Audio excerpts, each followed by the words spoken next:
Let me guess. You have journaled your desires, you have also done the affirmations, and you have visualized them a million times. But nothing's really working, nothing's really shifting. So now you wonder, am I doing it wrong? Or am I blocked? Or is manifestation fake? Stick around because this might just be the piece that you've never heard of before. Hi, I'm Shivani, and I very well know how frustrating it feels to want something really badly, to believe that you're aligned with it, and to do all the right things and still feel like you're stuck. But this video isn't going to sell you another manifestation method or step by step formula. This is a way deeper conversation.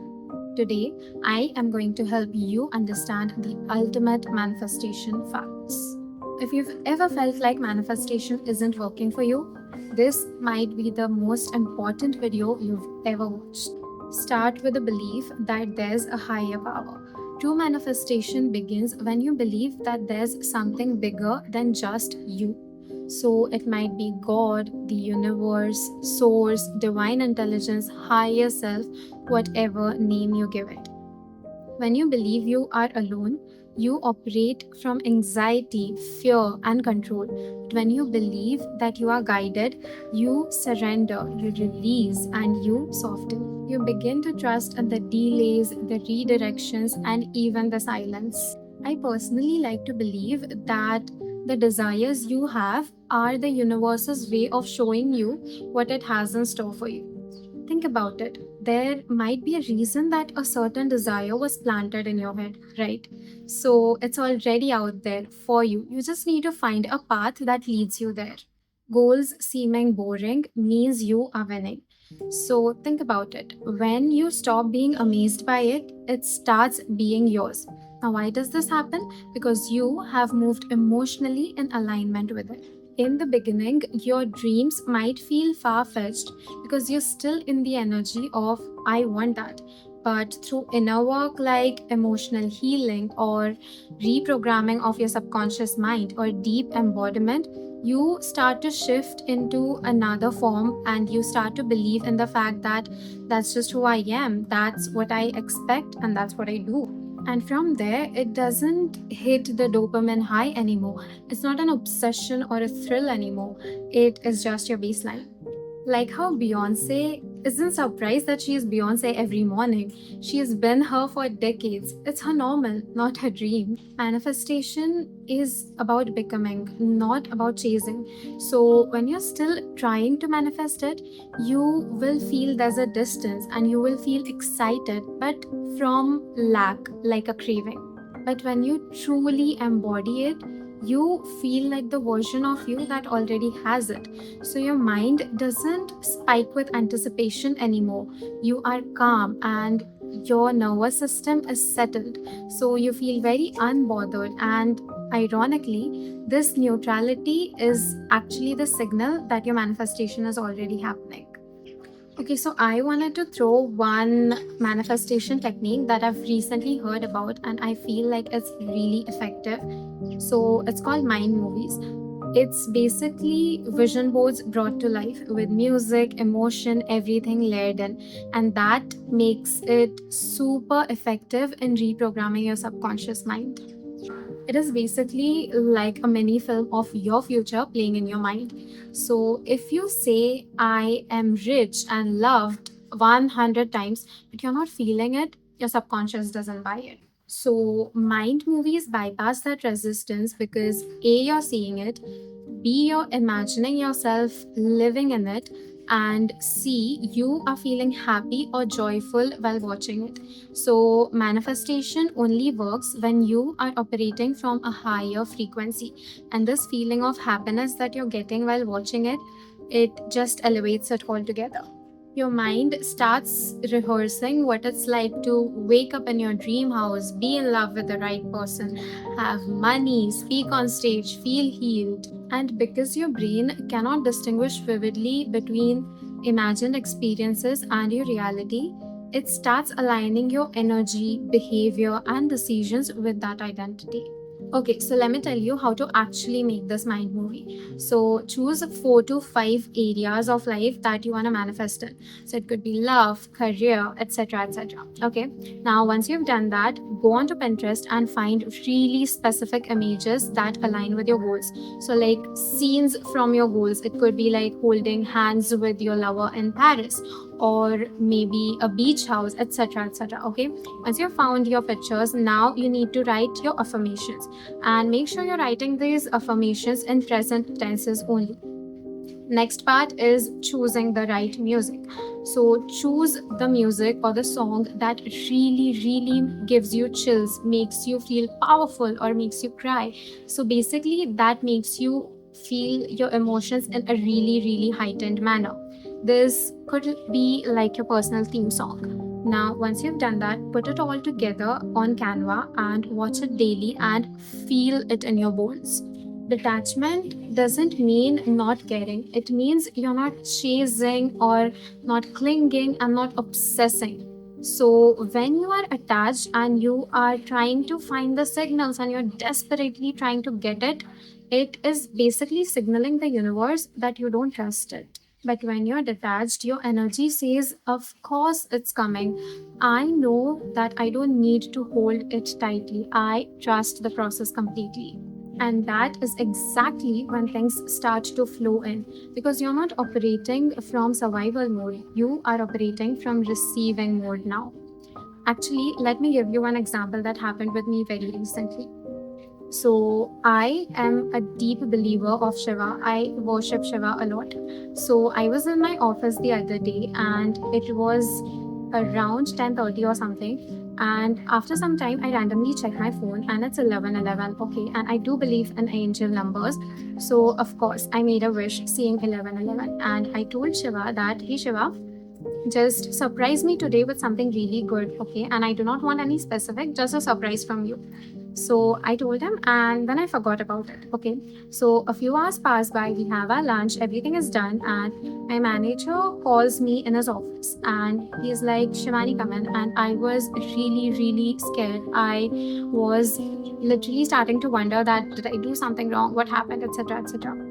So I go in. He tells me that Shivani, looking at your performance, we have decided to give you a salary hike. And I was so happy because it hasn't even been a year of me working, but I still got that hike. So I did not know it was coming or something like that. But then I remember that I had wished for something good this morning and I got it. So I believe it was that. How to practice detachment actually. So, first would be to create inner wholeness before your desire actually lands. Ask yourself, what do I think this desire will give me emotionally? Can I give it to myself today? Example, if you want love because you crave safety, start embodying safety in your body, your home, and your self talk. Second would be to give your desires to the universe literally. Say that this is what I desire, and I trust that you'll give it to me in the highest timing and form. And until then, I am gonna live beautifully. Negative manifestation. It's not always called that, but it shows up in phrases like, I always mess things up. Nothing ever works out for me. This is too good to last. That these aren't just thoughts, these are repetitive emotional states that create patterns. And just like you can manifest love, success, and peace, you can also unintentionally manifest chaos, delays, and disappointment by aligning with emotions like fear, doubt, or unworthiness. When you align with a lower frequency like fear, shame, anxiety, scarcity, your outer reality actually starts reflecting that. Because manifestation doesn't respond to words, it responds to your dominant state. It's not your fault, but you need to realize that your inner world sets the tone for what you receive. So, how do you actually stop this? First would be to become aware of your dominant emotions. Ask yourself, do I usually live with fear and anxiety? And when something good happens to you, do you accept it with grace or believe that, oh, something bad is about to happen? It can't be this good. Now shift the thoughts. Instead of saying, oh, this job drains me or this relationship is the end of me, start saying, I am just being prepared by the universe for something really, really nice. And I know that I am going through all of this just so that I can feel the beauty and the peace of what is coming more deeply. Oh, and one more thing, please watch your micro words. Stop saying things like, I'm so broke, men are so trash, and I know this is gonna go wrong. No. Lastly, build routines to make yourself feel safe. So, morning meditations, listening to peaceful music, watching your comfort shows, etc. You are always manifesting, but the question is, are you doing it consciously or unconsciously? And that leads me to our next point, let go of the past. This is an energetic requirement to manifest something new. Why? Because manifestation isn't only about attracting something, it's also about making room for it. Your current emotional reality is your magnet. If you're still holding on to anger, regret, fear, that means you are still living in that frequency. And the universe, it doesn't really care about words, it listens to your energy. The universe gives you what you make space for. That's not a punishment, but it's energetic logic. So, if your inner house is full of old stories, old timelines, unfinished business, then your new desires will walk up to your door but won't be able to move in because there's no space for them. So, how do you actually let go? The first step would be to acknowledge your emotions. Then, once you have acknowledged them, write them onto paper, and it would be anything, whatever emotions you're feeling, like fear, anxiety, etc., or the names, or the situations, the stories, everything that's haunting you. Once you've written them, you need to write, I am releasing them, I am not claiming them, and I'm freeing them from my body. Once you've done that, bury it or flush it or do whatever you want to do with it. And once you've done that, now you will have this empty field because you have let go of your past emotions.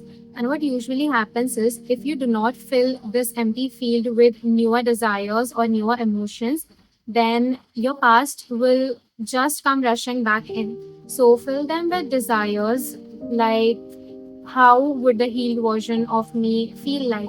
Or how does the woman that I want to become speak like, move like, dress like? Think of all these thoughts and fill the gap with these.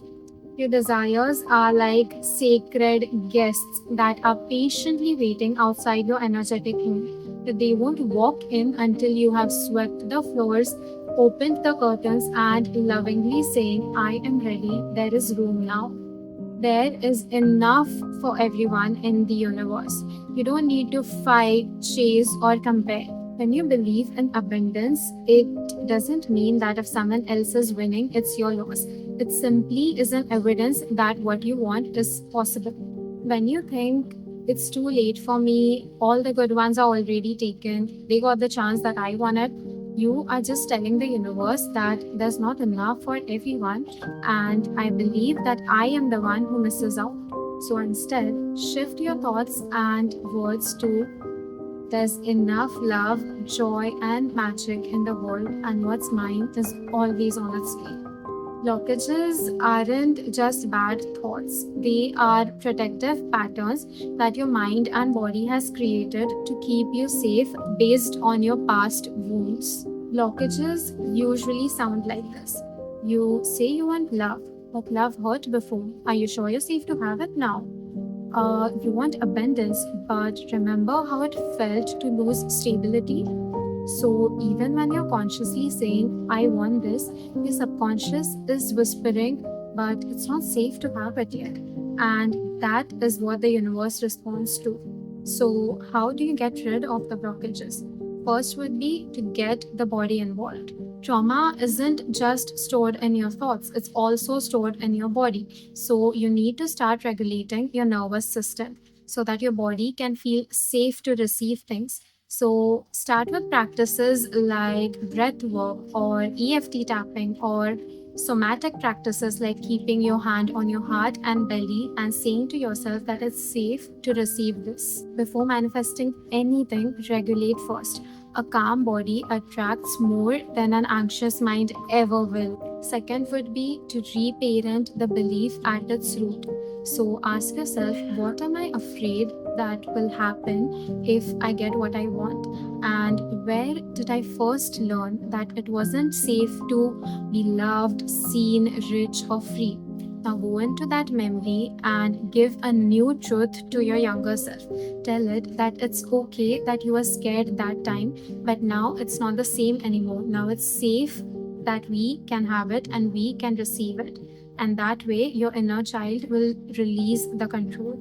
Next would be to practice deservingness daily. So, desire is I want this, and deservingness is it's natural for me to have this. So, live one act of deservingness every single day, even if it's just letting yourself rest without feeling the guilt. And all this will rewire your energetic baseline, and you will be ready to receive without any blockages. So, desire is a compass, it's a signal that something is meant for you. So, the most magical things often show up when you're relaxed, playful, trying to do your own thing, and open to receiving miracles without trying to micromanage them. So, start right there. Breathe, regulate, give your nervous system the proof that it's okay to feel joy, it's okay to be seen, and it's actually okay to receive what you've been praying for. This is what real manifestation looks like. Not effort, but alignment. Not force, but flow. And it starts when you stop fighting yourself. If this touched something inside you, then I would love to know in the comments, what are you calling in? What are you healing from? And what are you feeling safe to receive? I see you, I'm with you, and your story is still unfolding in the most beautiful way. Thank you for watching. I appreciate you so much. Like this video, share it, and I'll see you very soon in my next one. Bye.